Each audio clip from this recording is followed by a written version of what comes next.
Hi guys, my name's Nolan. Welcome to Mind Blowing Balloons. This is going to begin the balloon portion of your training.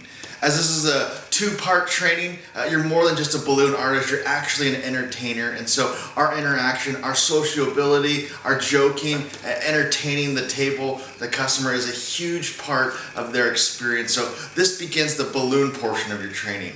Let's get started. You should have received 2 bags of balloons right here. These are Qualatex 260Qs. That's the size of the balloon. You should have 2 bags of those, and you should have also received a dual action pump that looks something like this. And so let's get started. Let's open up some of the balloons. You can just open up your package. I have some with me here, and we'll get started. For starters, you put the balloon on the end of the pump here, and you have to hold the balloon on the edge of the pump there while you pump. Otherwise it'll just fly right off. And so once you inflate it, now we'll get into tying the knot here. You pull the balloon off here.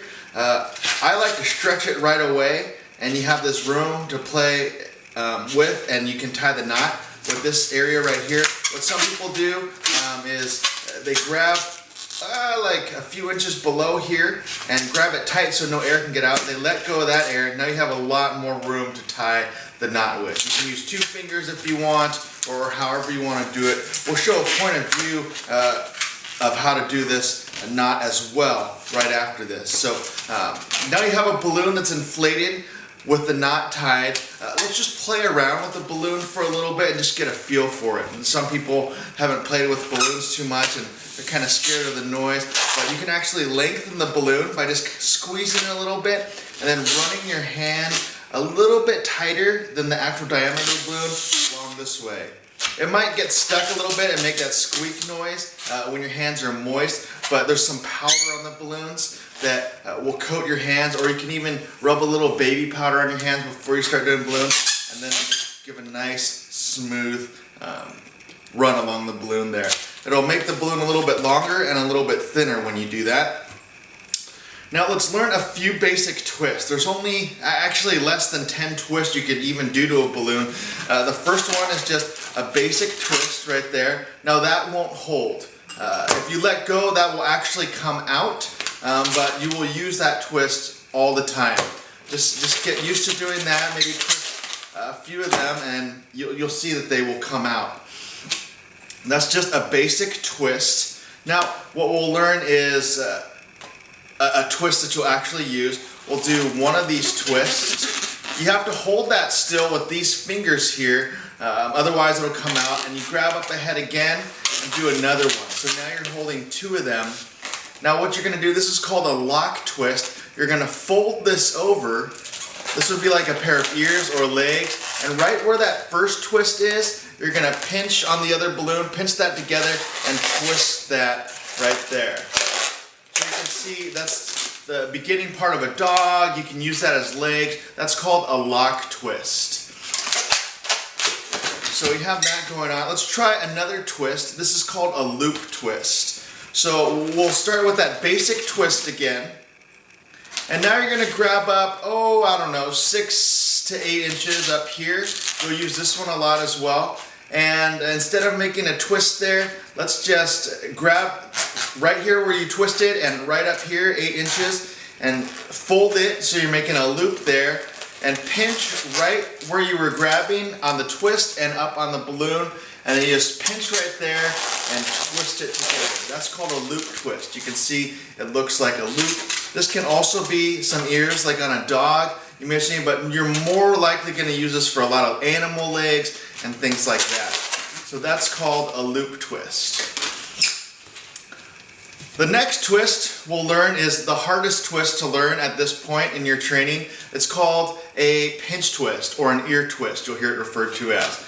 How we'll start out with that one is you'll make a twist, just a normal twist, and then you're going to make a small bubble. So you're going to make another twist about 1 inch above so that you have a little bubble there. And you hold both ends and it won't come out.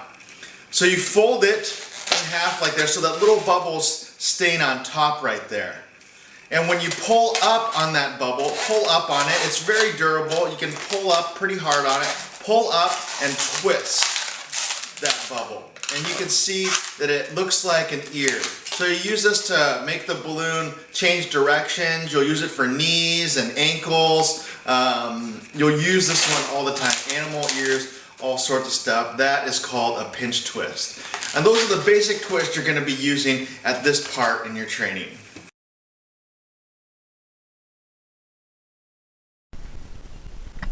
Hey guys, I wanted to give you a point of view of tying the knot. So right here, I pull it right off the edge of the pump and you can stretch it right away.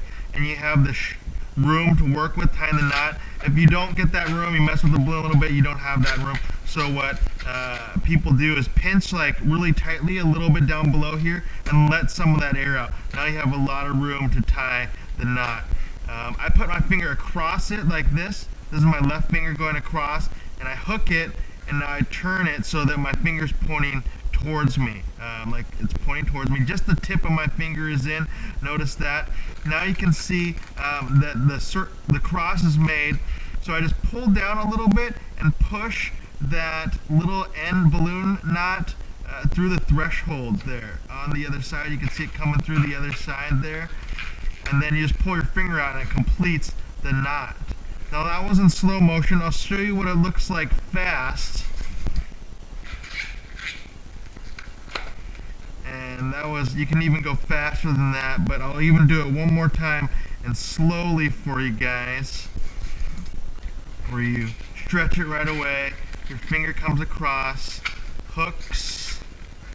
Now here's the tricky part where you just pull down a little bit. You can see that little gap there, and poke that knot through, pull your finger out, and that's tying the knot.